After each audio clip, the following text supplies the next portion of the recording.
as you know, I mean, you're an economist or in some way, there's that notion that economics is about incentives.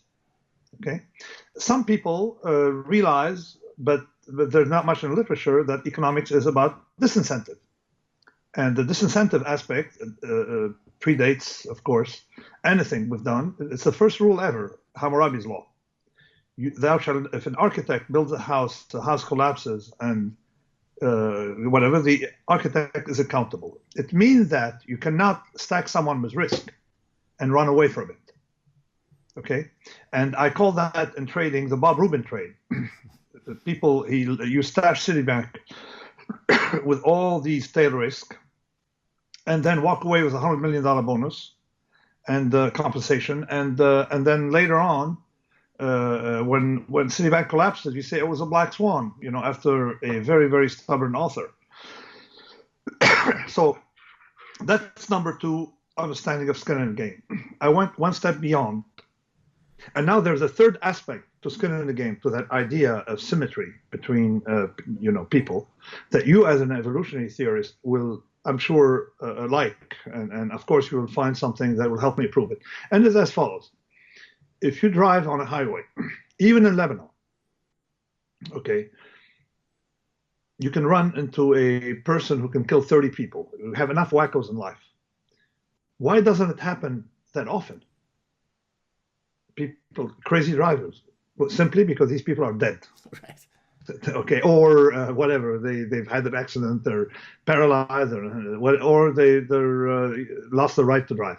So what happened is that those who inflict risk on others, who also inflict the same risk on themselves, tend to leave the gene pool. Right. And that's the central idea, is that contact with reality is afforded via survival. So there is an equilibrium. Okay, so warmongers, historically, were warriors themselves. And as a matter of fact, they were more courageous. They took more risk than the regular person. Yeah, they're not drone drivers 5,000 miles away from where they're going to drop the bomb.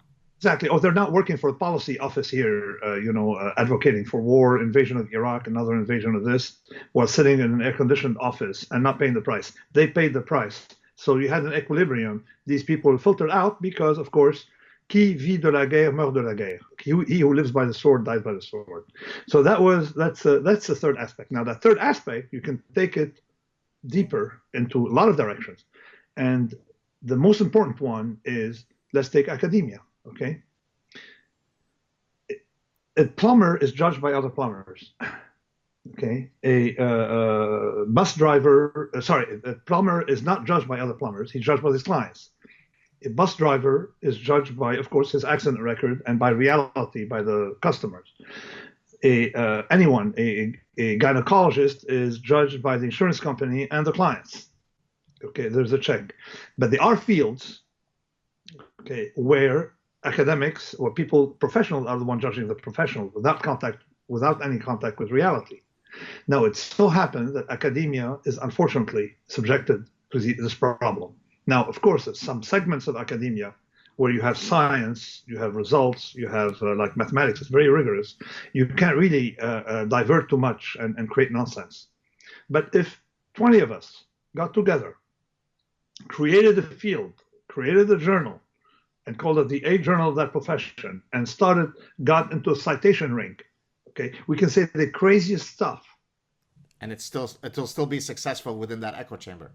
Exactly, it will work very well, and we'll go to your university and ask, for someone to start a department. We'll get funding, and your state, I'm sure Trudeau will give us funding, and then we'll start something about gender physics, for example, whatever you want. Okay, so this is the problem of some fields. So the skin in the game is about this symmetry in all its aspects, whether empirical, moral.